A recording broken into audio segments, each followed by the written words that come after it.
Hello, everybody. That's Blake Niemann. Well, wait, hold on. Wait for it. Oh, there I am. Hello. Welcome to Fox 10 Talk Sports Pregame. Robbie Baker, Blake Niemann, and here we are together. Let's talk some football here. We got some interesting storylines to talk about as we get ready for ASU Utah and the Cardinals going on the road to take on the Colts. It's a lot of negativity surrounding the Cardinals right now. There's some tough times as well, potentially, for Sun Devil fans. We're going to talk ASU first because the breaking news in the last 12 hours. I was at home last night, Blake. I get home from work. I got the new iPhone. I was all excited. I'm setting it up. I'm looking, I got all these fancy new cameras. Boom, text message. Boom, Twitter notification. Sam Levitt, doubtful on the injury report. What's going on? I'm getting blown up. I'm like, I don't know. It's 9 o'clock at night. I'm trying to go to bed. Kind of caught some people by surprise that Sam Levitt all of a sudden went from practicing Tuesday, Wednesday, probable, boom, Thursday night, he's doubtful. We find out today now he is, as Kenny Dillingham said on the radio, it would be a miracle for Sam Levitt to play tomorrow night in Utah. So that means it will be the Jeff Sims show we anticipate tomorrow night as the Sun Devils take on Utah. And what we also expect to be a very interesting game when it comes to the weather, because we saw a lot of weather before the TCU game here in Tempe. That weather subsided, ended up being a beautiful night. We think tomorrow, if the forecast holds, that it could be crazy wind, torrential rain during the Utah ASU game if that forecast holds. So there's a lot of interesting things that could be happening tomorrow night. It feels like Pac-12 after dark, but it's the Big 12. That's right. A couple of former conference foes now facing off in their new conference. And to get to the meat of the bone, I mean, so Sam Levitt has been listed out for this game against Utah, and there's not much I can share with you all publicly, but I will let you know, for those who have been speculating on social media and things of that nature, this man is actually injured. He is legitimately injured. It's not any season jeopardizing injury, but it is a legitimate injury that he's going through right now. As I witnessed, I was there practice on Tuesday and Wednesday. He seemed to be practicing fine. Nothing seemed to be bothering him too much. But there has been an injury that has been lingering for the past couple of weeks that he has been working through. I can't disclose the details of that injury, but he has been battling back through something, as Kenny Dillingham has accurately stated. Kenny Dillingham, he's going to tell it to you straight. He's going to shoot it to you straight. He's not going to lie to the fan base. He's a pretty honest, even-keel guy. I trust what he says. And like he said, what the report is accurate, as he was talking about on the radio this morning, that it's something that's been lingering since Baylor. That's something we have observed since Baylor, is this particular injury that Sam has been dealing with. It has been nagging at him a little bit since then. And I think it's just come to a helm. So I don't know what happened between Wednesday after I left the Kajikawa practice fields and when he left the Kajikawa practice fields, and when this doubtful report came out late Thursday last night. What changed since then, I do not know, or how this decision was made between ASU's medical staff, ASU's coaching staff, Sam's personal medical staff. But the decision has been made. Sam Levitt will not participate in tomorrow's game against Utah. This will be the second start of Jeff Sims' career at ASU. He has plenty of college experience, started his career at Georgia Tech, ended up going to Nebraska for a little bit, played there. He started in the Cincinnati game that ASU lost last year. Mm-hmm. That was the only fumble Cam Scadaboo had all of last season. But we'll talk about Scadaboo. Yeah, we'll talk about Scadaboo here later on. But ASU ended up, kind of laying an egg in that game against Cincinnati. So this will definitely be a battle-tested team. But playing into your point, Robbie, of the weather, ASU's been preparing for these weather conditions all week long. They've been squirting water bottles on the ball. They've been dunking the footballs into a storage bin of water. So they've been preparing for these conditions. And so if there's a game where you can't have your starting quarterback, it's ideally in a poor weather conditioned game where you're going to be running the ball the majority of the time. Yeah, you mentioned the Cincinnati game from last year where Jeff Sims had his one start.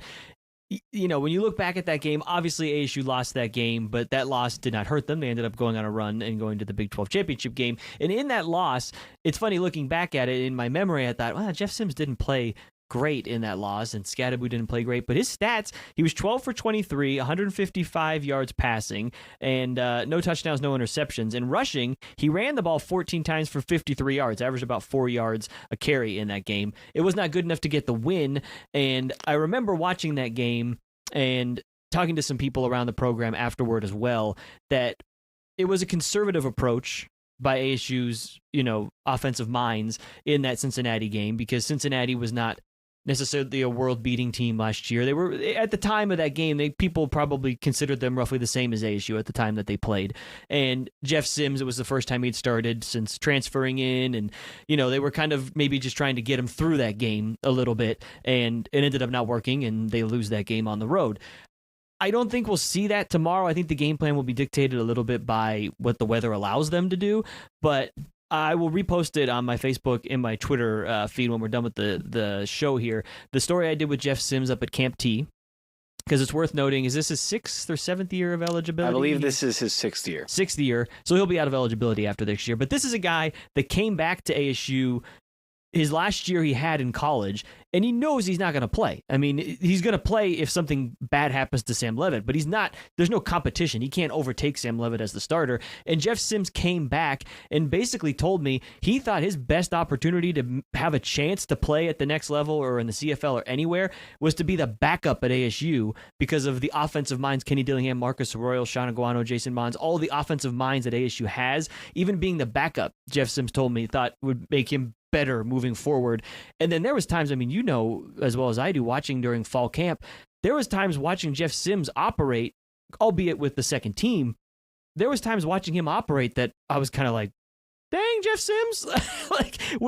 He looked so comfortable in that offense. And, there was never a quarterback controversy, obviously, with Sam Levitt entrenched as the starter. But I will do predictions at the end of the show, but I would feel much better if Sam Levitt was starting this game.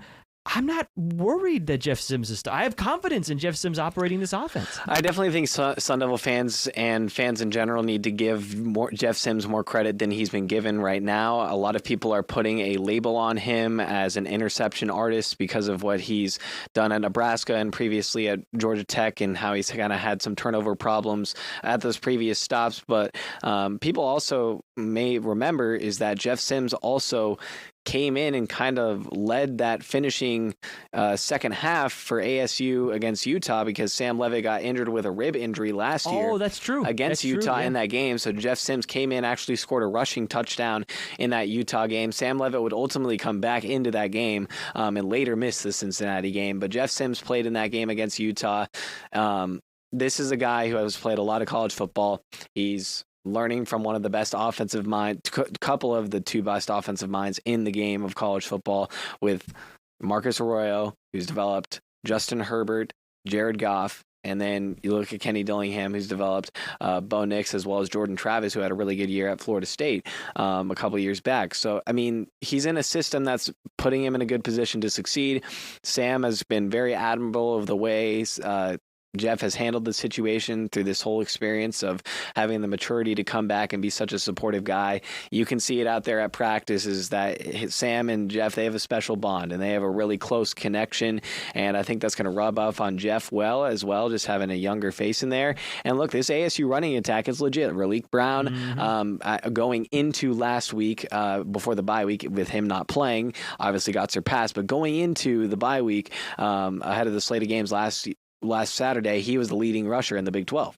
So they have a lethal running attack. Kyson Brown has gotten time to get healthy. He's going to be back in the mix. Jalen Moss is a receiving threat that could help Jeff Sims out. He's back in the mix as well. And it should be noted that Jeff Sims and Shimon Mateer said the first person he met when he got to campus was Jeff Sims, and they got a really special connection. We've seen what Shimon Mateer can do outside of Jordan Tyson. So I think, as you said, it's not a hit the panic button, all things going to go wrong. It isn't like the Arizona Cardinals. It's going to be a difficult challenge, though. Don't get me wrong. And I think Utah will be favored, and they should be because just given the circumstances. Yeah, right and obviously being at home, that'll help them being favored when it comes to point spreads as well. Let us know if you're watching. Jump on the chat here. Let us know how you're feeling about the quarterback news surrounding ASU. A couple minutes before we got to hit the break here. It's also worth noting that I don't care if you're playing quarterback tomorrow. No offense to you, Blake, but I don't care if you're under center.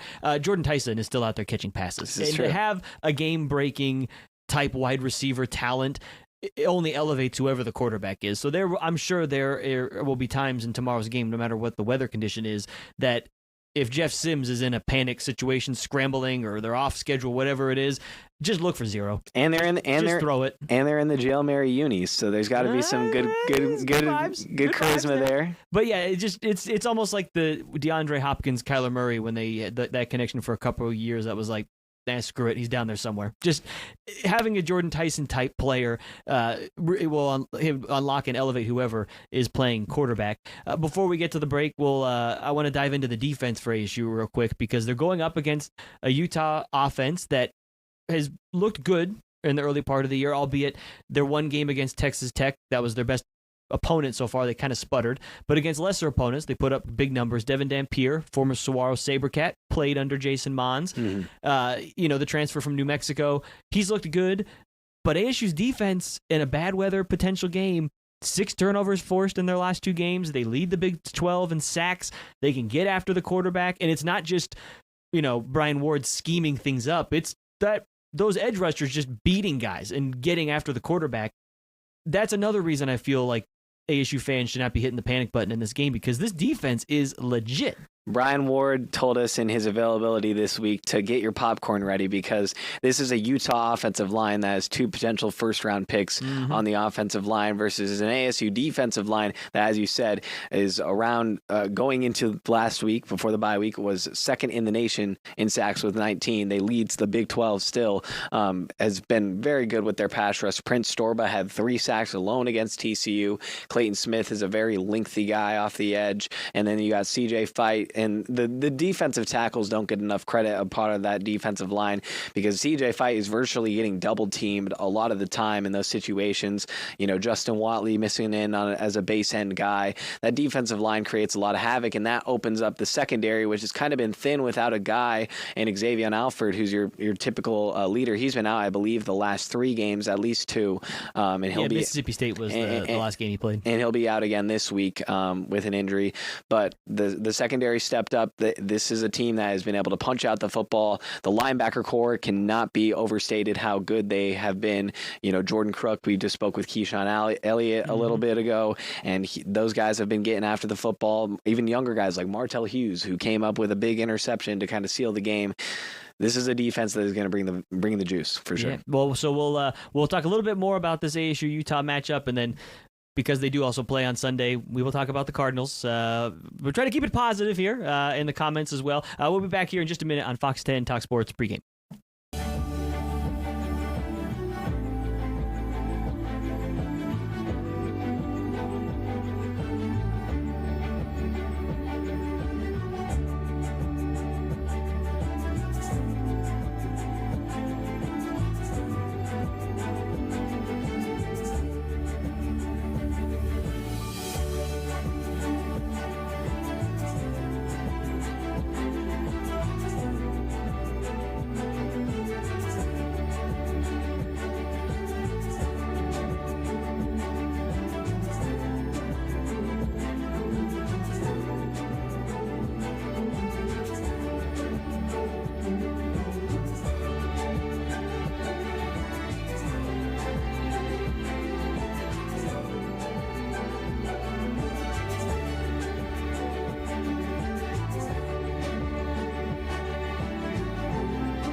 Welcome back in here to Fox 10 Talk Sports pregame. If you are watching us live right now, go ahead, hop on the chat. Let Blake and I know what you're thinking about this weekend's ASU Utah and Cardinals and Colts game coming up. We're going to wrap up our ASU coverage a little bit right now. I also need to worth mentioning, Blake, when this wraps up, you'll be heading over to whatever they call PHX Arena now because the Mercury are trying to stay alive, avoid elimination of the WNBA Finals tonight. So we'll have that covered for you later this evening. And tomorrow, obviously, all eyes will be on the Sun Devils. We've talked about obviously the quarterback situation. That's the biggest storyline. We talked about the defense. If you were to we'll each give maybe one X factor. If there's one player that's got to make a difference, when it was TCU, it was Martell Hughes coming up with the interception at the end of the game, Prince Dorba with the sack. If there's a player that may be a little bit off the radar, neither of us can take Jordan Tyson. That's too easy to be an X factor. What's one player that you would tell fans, keep an eye on this guy tomorrow? He could be the reason ASU wins or loses this game.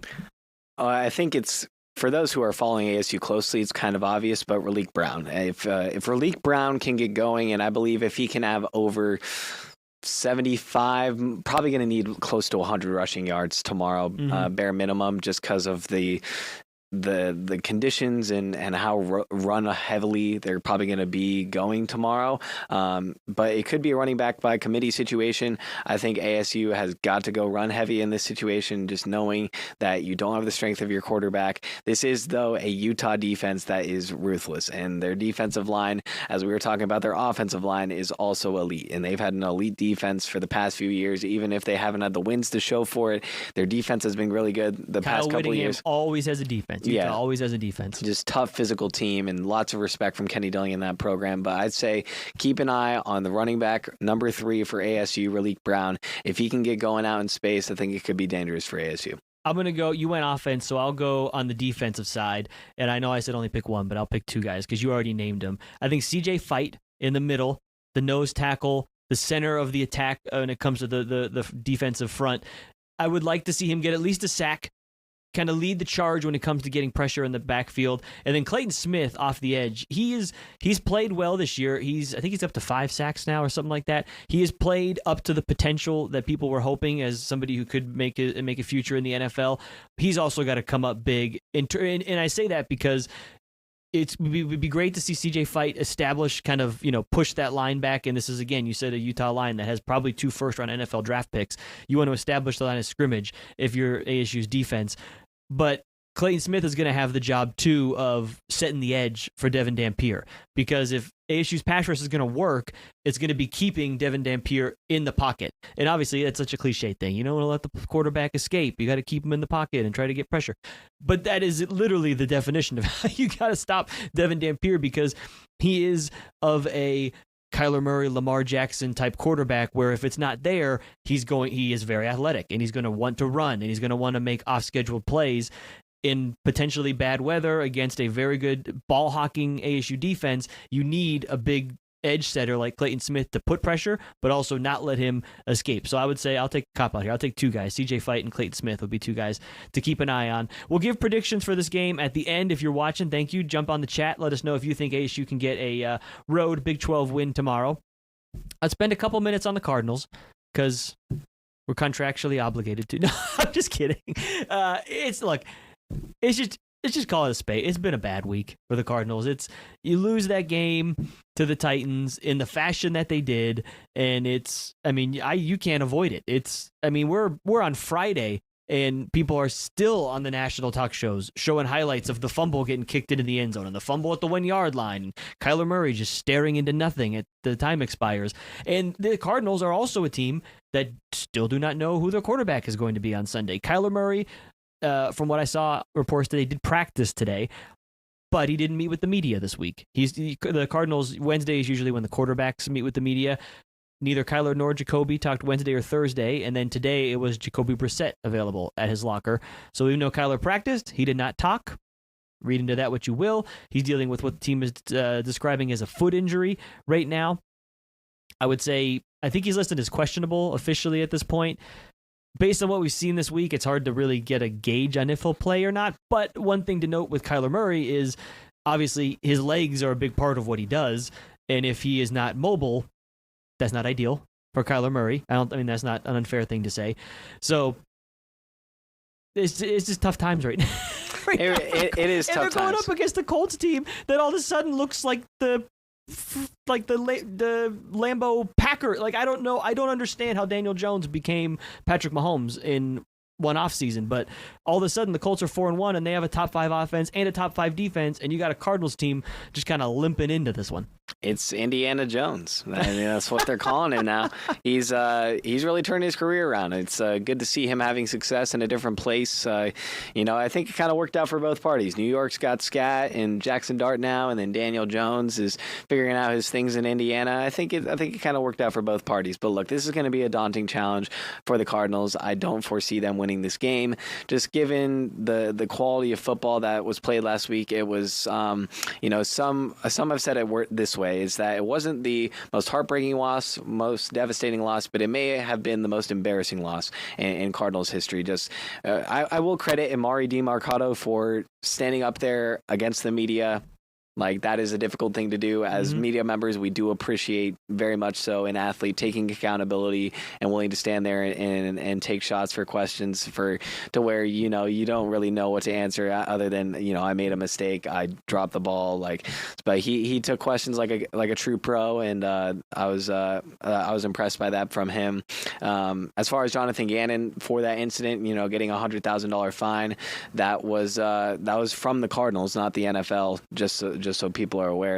And after that too, the NFL said there would be no further investigation. Right. And to your point, Jonathan Gannon, I mean, obviously the head coach is going to talk throughout the week, but Jonathan Gannon answered all the questions as well, to his credit as well, and stood up and owned it and everything. Yeah, and Jonathan Gannon said he woke up the next day not feeling great about it, how the situation played out. It's just, I think there's a lot of just built up frustration from a lot of the team, and it's not necessarily pointed at a certain individual. It's obviously not all on Amari DiMercato. That's what people have been focusing a lot of the hate toward on social media. But look, it's just easy when there's a viral play like that to be like, this guy, but no. But there's been a lot more that's played into it. Even Jonathan Gannon said it's not one play didn't lose us that game. It was a comedy of errors. Yes, especially the whatever interception, fumble, recovered in the end zone, touchdown for Tennessee. And then, Cardinals not being aggressive in the first half, and then the final drive, giving up a big play. Tons of things played into that, and it's just this team's just not playing quality NFL football right now. It's so funny when you have the juxtaposition of, in the same, they're miles away from each other, the juxtaposition of ASU, that when they get in a one-score game late, we've kind of become accustomed. Oh, look, the background behind us is moving. I was like, whoa, I feel like I'm on like a motion simulator here. Hello, Desert Diamond Arena. Good to see you. Hopefully no one at home is motion sick by watching this. I kind of like it. Let us spin around, see what else we'll find here. But the juxtaposition of an ASU team that when they get into a one-score game, you just assume they're going to win. They're going to Baylor on the road, back and forth. They're going to get, as long as ASU has the ball last, they're going to kick a field goal, they're going to win it. TCU, all the red zone issues. They get the turnover, they kick the field goal, and then you could just feel they're not going to let TCU score. They're going to do, and then they end up getting the interception to seal the game. In the Cardinals, it's the opposite. It's like if they're not up, they were up 21 points or 20 points. 21-3. In the fourth quarter, and I still was like, and then they blew it again. It's just so interesting, the juxtaposition. 3 straight losses on 3 game-winning field goals. I've never seen anything like it. It's never happened. Yeah. It's never happened in the Super Bowl era. It's just, there are no words. It's brutal. And I feel for the guys in the locker room because, like you said, Amari DiMercato, to stand up and to take those questions and stuff, be a man about it, that was incredible. That obviously helps us do our jobs. It helps the fans, I think, to humanize the guy, because at the end of the day, he knows he made a mistake, and he's a human. He doesn't need all the extra garbage that the internet's going to throw at him. So for him to stand up and answer those questions was great. But I mean, I feel for the guys in that locker room right now. Marvin Harrison Jr., Paris Johnson Jr., who I've gotten to know in the last couple of years since he's been drafted, and his family's so gracious and generous with their time. And these guys put in work. I mean, I think that's the thing that gets lost sometimes on fans. And I'm not, this isn't a negative fans thing. Part of being a fan is being a fanatic, right? And it's easy when a loss like that happens to be emotional and just, this is terrible, burn it to the ground. But these guys are not trying to lose. I mean, they're in there every morning at the crack of dawn, watching film and practicing. And they're all trying. This is the National Football League. Yeah, unfortunately for fans, and it's like it's a cutthroat league. Like, no, it is. It's the NFL. If it doesn't get done, it doesn't get done. Well, and to that point, even change. Jonathan Gannon said it after the game, and it kind of clocked me for a second. Well, he said, if you're a first-round quarterback, if you're a third-year head coach, if you're a Pro Bowl, so he went through without naming players, basically named himself and every star on the team, and just said the clock is ticking on all of us now after you lose all that on game to the borrowed Titans. time. Yeah. And so that's why this is a tough situation, because you look at the Cardinals' schedule right now, you got to go all the way out to week 15. That's the next time that they, as the records stand right now, that's the next time they will play a team that is below 500 in the Houston Texans. It only gets harder from here. Everybody else has a winning record ahead of them right now. This was supposed to be the quote-unquote easy part of their schedule, where they would stack wins before getting into the difficult part, and now they're 2-3 treading water, and it feels like the house is on fire. So it is a difficult time, and we don't know if Kyler Murray's going to play. So I say all of that, and then somehow they'll go out and go to Indianapolis and win by 14 points because they'll win one for the Gipper and rally the troops, because that's the Cardinals. So I count them out, and sometimes they do something crazy. So we'll see. Let's since we're talking Cardinals, and I think we're both going to agree here, let's give quick predictions, and then we'll spend a little bit more time on ASU. I would love to see the Cardinals win. It is everything in the world is going against them right now. We don't know if Kyler Murray is going to play. It's a 10 a.m. Arizona time kickoff. Historically, it feels like when they go towards the East Coast and they got to play these early body clock games, it just does not bode well for them. I do not think the season turns around. I would love to see it, but I do not think the season turns around on Sunday in Indianapolis. I think the point spread's like 10.5 points or something. People think this could be ugly. I think maybe they keep it close-ish, but I'll say 35-21 Colts. Yeah, I'm going to go with 34 Colts, and I'm going to go... Jacoby Brissett's an experienced NFL quarterback, so he's going to be able to find a way to get this offense going in some capacity. But they are down, a couple running backs. So yeah. I think Cardinals only scored 21 again. So we're basically the same. Yeah, 35-21, 34-21. Yeah. We're in the ballpark. All right, so we got 2 minutes here before we have to wrap up. Oh, we only have 30 seconds. Oh, I timed this incorrectly. Quick, ASU Utah. ASU Utah. It's going to be a low-scoring game. Muddy. It's going to be messy, and ASU is going to pull it out, I think. Yes, Blake. And I'm going to go with a 21-18 final score. 17-10. ASU wins tomorrow. Sloppy game in the weather. Jeff Sims.